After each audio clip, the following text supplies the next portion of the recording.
मती अध्याय 7। ॿियनि ते इल्ज़ाम न हणो। इल्ज़ाम न हणो त तव्हां ते बि परमेश्वर इल्ज़ाम न हणंदो, छोकी जीअं तव्हां ॿियनि ते इल्ज़ाम हणंदव तीअं ई परमेश्वर बि तव्हां ते इल्ज़ाम हणंदो, ऐं जंहिं माप सां तव्हां मापींदव उन ई माप सां तव्हांजे लाइ बि मापियो वेंदो। तूं छो पंहिंजे भाउ जी अखि में कख खे थो ॾिसीं, जॾहिं तुंहिंजी पंहिंजी अखि में पाटीअ जहिड़ी वॾी शइ पई आहे ऐं उहा तोखे नथी ॾिसणु अचई। जॾहिं तुंहिंजे पंहिंजे अखि में पाटीअ जहिड़ी वॾी शइ पई आहे त तूं पंहिंजे भाउ खे कीअं चई सघंदो आहीं कि अचु मां तुंहिंजी अखि मां कख खे कढां।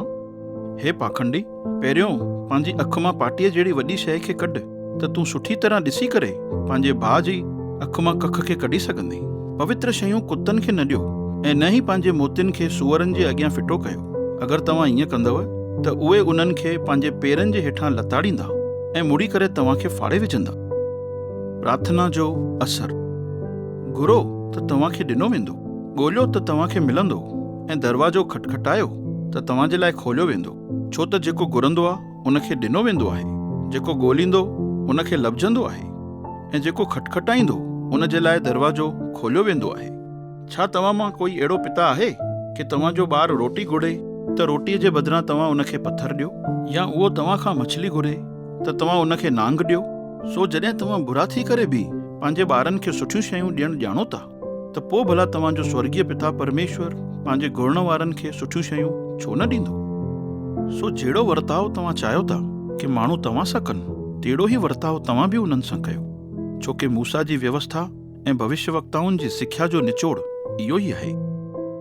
सोड़ो ऐं वेकिरो दरवाजो।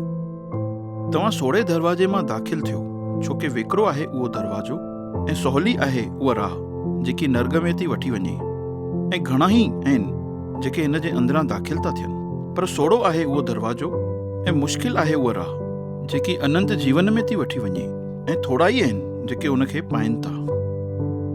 फलनि जे द्वारा वण जी सुञाणप। कूड़नि भविष्यवक्ताउनि खां सावधान थी रहिजो, जेके रिढुनि जे रूप में तव्हांजे विच में था अचनि, पर उहे अंदरां खां खूखार भगड़ आहिनि। तव्हां उन्हनि जे कमनि जे द्वारा उन्हनि खे सुञाणे वठंदव। छा माण्हू कंडेदार जाड़ियुनि मां अंगूर ऐं अंजीर पटींदा आहिनि? साॻे तरीक़े सां ई हर सुठो वणु सुठो फल ई ॾींदो आहे, ऐं ख़राबु वणु ख़राबु फल ई ॾींदो आहे। सुठो वणु ख़राबु फल न ॾेई सघंदो आहे, न ख़राबु वणु सुठो फल। अगरि कोई वणु सुठो फल नथो ॾे त उनखे कटे करे बाहि में फिटो कयो वेंदो।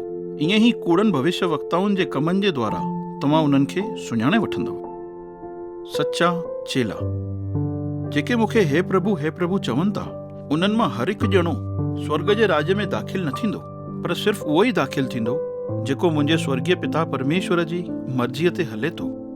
न्याय जे ॾींहं ते घणा ई माण्हू मूंखे चवंदा, हे प्रभु, छा असां तुंहिंजे नाले सां भविष्यवाणी न कई, ऐं छा तुंहिंजे नाले सां असां दुष्ट आत्माउनि खे न कढियो, ऐं छा असां तुंहिंजे नाले सां चमत्कार न कया?